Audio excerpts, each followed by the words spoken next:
Hello, Phil Human. Hope you guys have a wonderful day, and let's read some / I don't work your lady stories. To the first one.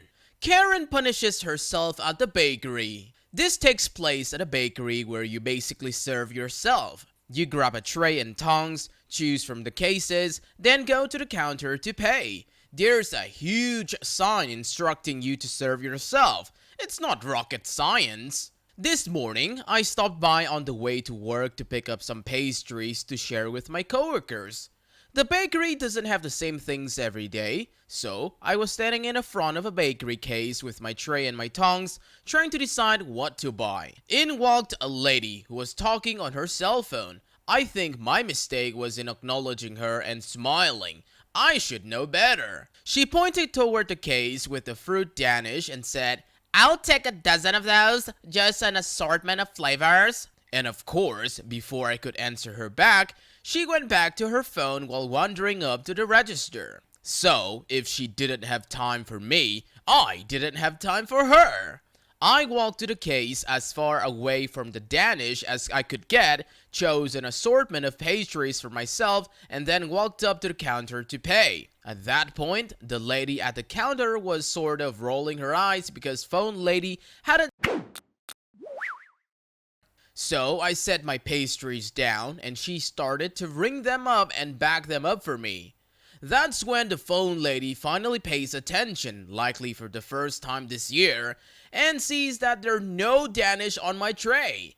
Her mouth dropped open to say something and then slammed shut just as quickly because I think she noticed the debit card in my hand.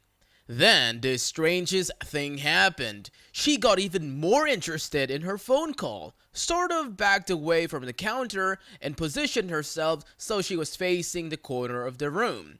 Almost like she'd put herself in a timeout. It was super weird, so the cashier and I sort of gave one another what the hell looks. It's a Monday, so I'm not going to lie, I was really grateful it wasn't that bad of an ordeal. And wouldn't it be nice if all Karens punished themselves in a similar manner? Imagine how peaceful the world would be. Just a bunch of Karens standing in corners. Oh, this is definitely going to be one of my favorite. I'd love it when they punish themselves like that.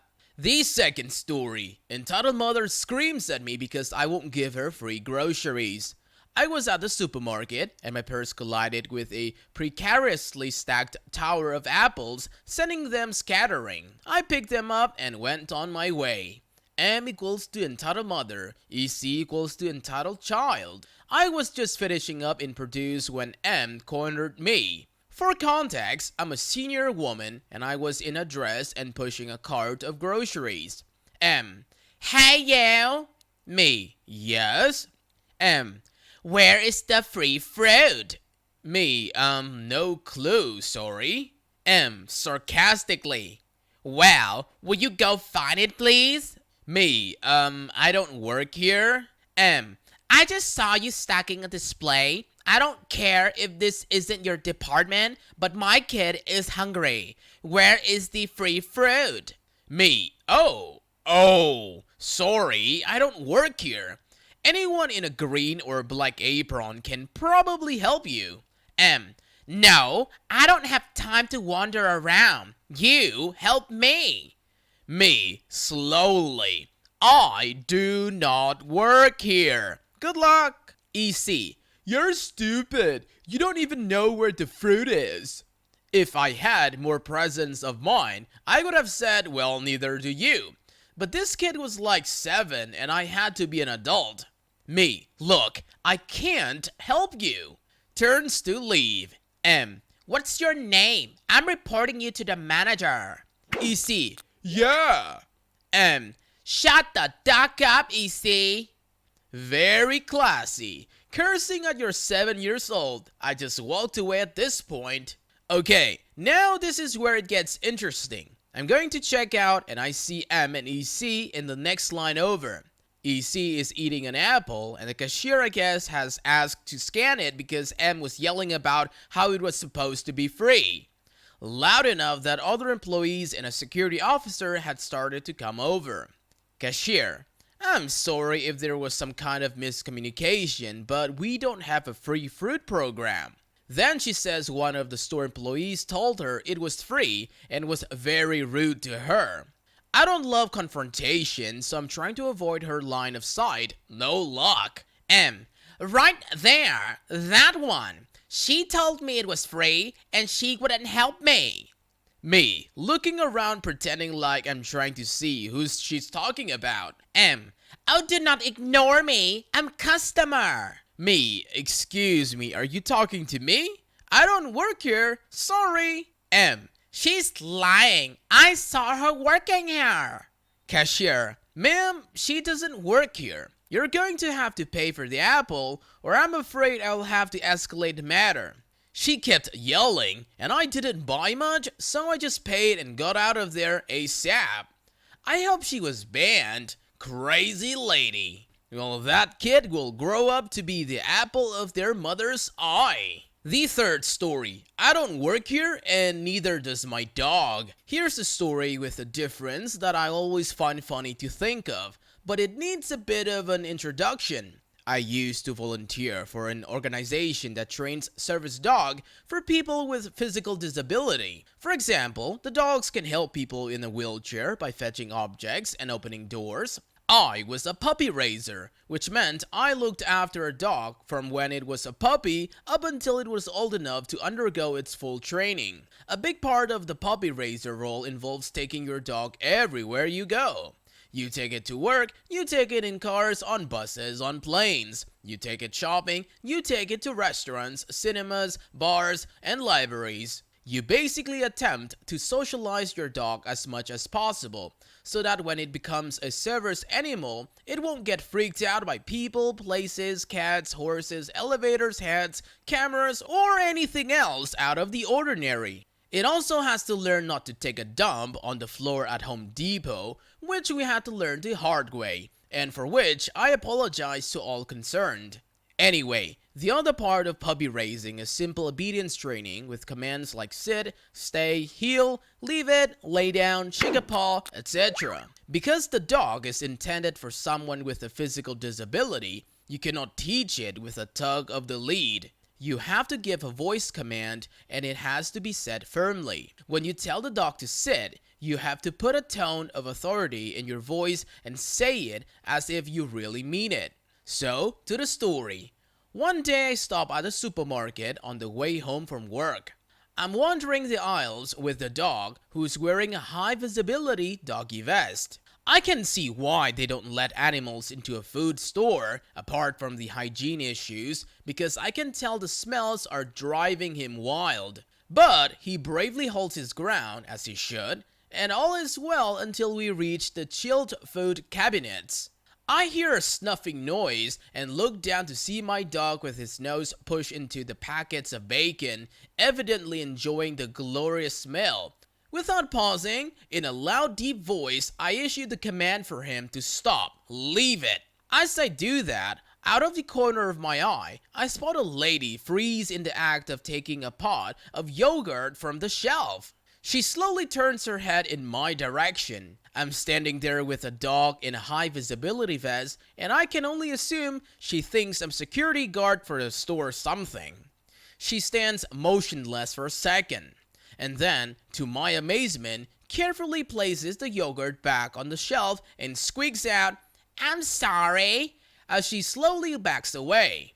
I was a bit stunned myself, but then I blurted out, "It's okay, I don't work here, I was just talking to my dog." And I could see the relief pouring off her. But for a moment, I was afraid I was going to get a pot of yogurt thrown at me, as I'm sure some of the crazy people who get mentioned here might have done. I really laughed at the part where the dog took a dump in Home Depot. Haha. The fourth story. They let you eat out here? Hi all, I discovered this sub a while ago, and boy, I'm glad that I did so I can share this little gem. I work at a chain restaurant in southern Minnesota. I live half an hour away from the restaurant, so sometimes when I'm scheduled for a double, I kill time in town between shifts instead of driving all the way home. There aren't many places to hang out, so I often end up eating very slowly at a McDonald's down the road while staring wistfully out of the window evaluating my life. The uniform I wear at the restaurant, all black, is similar to the uniform of McDonald's employees wear, minus the red collar and the golden M on the chest. Today, I was enjoying some chicken nuggets when I noticed an older woman glaring at me a couple of booths away. I thought it was weird, but went about my business eating. Suddenly, she approached me and sneered with disdain. "They let you eat out here with actual customers?" At first, I had no idea what she was talking about, so I just sort of stared at her in shock. Then she added, "Why don't you go eat in the back?" Finally, it dawned on me that she thought I worked at McDonald's, so I said with an awkward laugh that I actually work at the restaurant down the street and sort of gestured in that direction of the restaurant. I thought the matter was settled, but I was very wrong. "Well, you shouldn't be eating out here then. It's unprofessional." She practically spat at me and stalked off. I just sat there in silence and I'm still sort of in shock about it. I mean, what the hell was that? Even if you were a McDonald's employee, you should be able to eat out there. The fifth story. I'm not a very judgmental type, but seriously, screw you, dude. Background. There's a theme park a mile or two away from the town where I grew up, and me and four of my friends all had these special all-year admission passes that we all saved up our allowances, cash from pawning off old stuff and gifts from financially generous elderly relatives, so we would go pretty much every other weekend.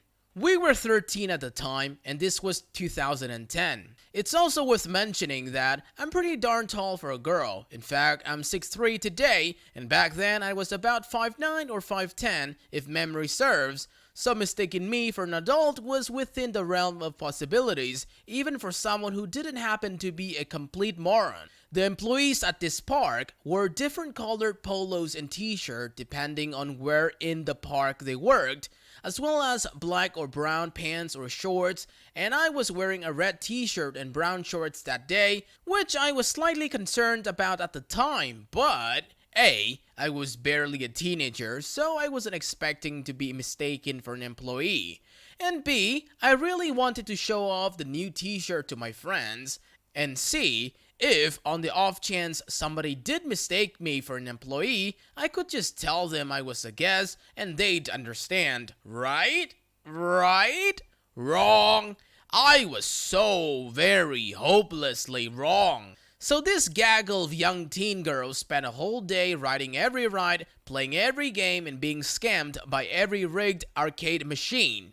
After we were done with most rides, we were ready for the biggest, best ride in the park. Every park has that one ride that is the one that everyone thinks of and all the advertisements show off. We always saved that ride until we'd gone on all others we wanted to go on, and we were finally ready, but one of my friends wanted something to eat, and after we all agreed we were pretty hungry, we decided to get food.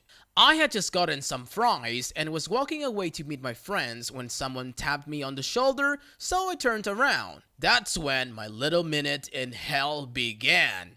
Enter entitled bastard, stage left. Also, paraphrasing alert. EB, what are you taking those fries? Me, excuse me? What do you mean? EB, who ordered those fries? Where are they? Me, well, these are mine. What are you talking about? Do you think I work here? EB, well, of course you do. How come whatever lazy butthole who ordered those fries gets them taken right to him while we all have to wait in line? Me, Mister, I don't work here. These are my fries. EB, oh, don't screw with me, tramp. Here's a little something for the bastard who thinks he's too good to wait in line. And he spat in my fries. It was at this point my friend F showed up. She'd been at a stall a few feet away and must have seen me in trouble, and she's twice the woman I am, even back then.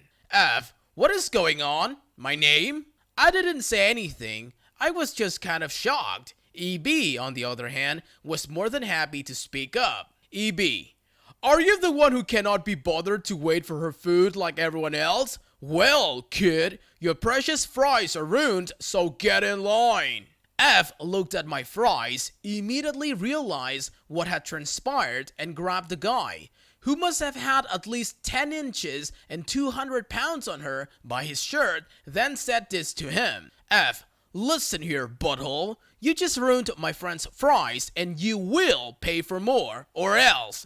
EB, Snickers, or else what? F then proceeded to kick EB hard in the shins. Probably a stupid move, but it was nice to see the guy in pain. At this point, a real employee approached. EB immediately turned to her. EB, this little crap just kicked me. How come she doesn't have to wait in line? F, this guy spat in my friend's fries. After some drawn-out bickering and explanation, EB caved, gave half-butt apology, and practically sprinted off. I got 2 free portions of fries to make up for it, and after eating them, we went on the big ride and I felt better right away. I'm still good friends with F to this day, and we went back to the theme park recently. I wasn't wearing anything similar to the uniform that time though. But still, who in their right mind spits in someone else's fries? That is a waste of food, man. The 6th story. I have dark skin. Obviously, I'm Haitian and don't speak English. I would like to preface this by saying, first, I was 13 when this happened, so I couldn't even legally work. My problem was that at the age of 13, I was in a C cup and I was 5'6". I also looked 16 according to most people at the time. Second, I'm just your average black chick, but for some reason, people constantly mistake me for Haitian and either assume I speak Creole or I don't speak any English. And third, I was wearing a dark green polo and khakis because I'd gone out of school early release.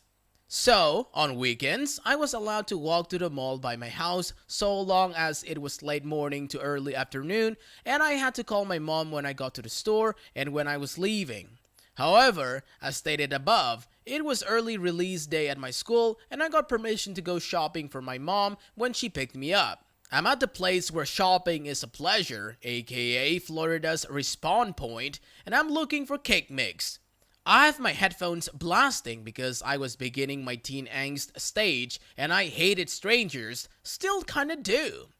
Apparently, this couple had been yelling at me for a while, and at some point, the lady yanks my headphones so hard that my MP3 player goes flying and ducking breaks. Before I can even say anything, she starts screaming. Me equals to me, BL equals to entitled lady, and H equals to BL's husband. BL, Jesus ducking Christ, tell me where the ducking bread is. Me, it's just speechless. BL, answer me. Me, H, oh, let me guess. You're one of those dumb Haitian N-word who cannot speak any English? Well, why don't you go back home to your shack where you belong? I'm used to being called a dumb N-word for having the audacity to be born with dark skin. Does it mean that I ducking appreciate it? Me, first of all, I'm 13 years old. I cannot legally work yet, and second of all, I'm not Haitian. I was born and raised in insert home state here. Third of all, before you go yelling at anyone who doesn't have light skin to go back home, why don't you hop the next plane back to England? Because if I remember history class correctly, white people weren't here first. I pick up my sadly broken MP3 player and headphones and give them a final glare. Me. Oh, and by the way, you owe me a new MP3 player because I don't have $80 to replace it. With that, I walked back home without buying my cake mix. I told my mom what happened and she hugged me and said she'd buy the cake mix and a new MP3 player the next day. After that, I didn't go shopping by myself until I was 18. Well, sadly, people like that are what's wrong with this world, period. That's it for today, fellow humans. Thanks for watching. Be sure to leave a like, comment, and subscribe. See you guys next time.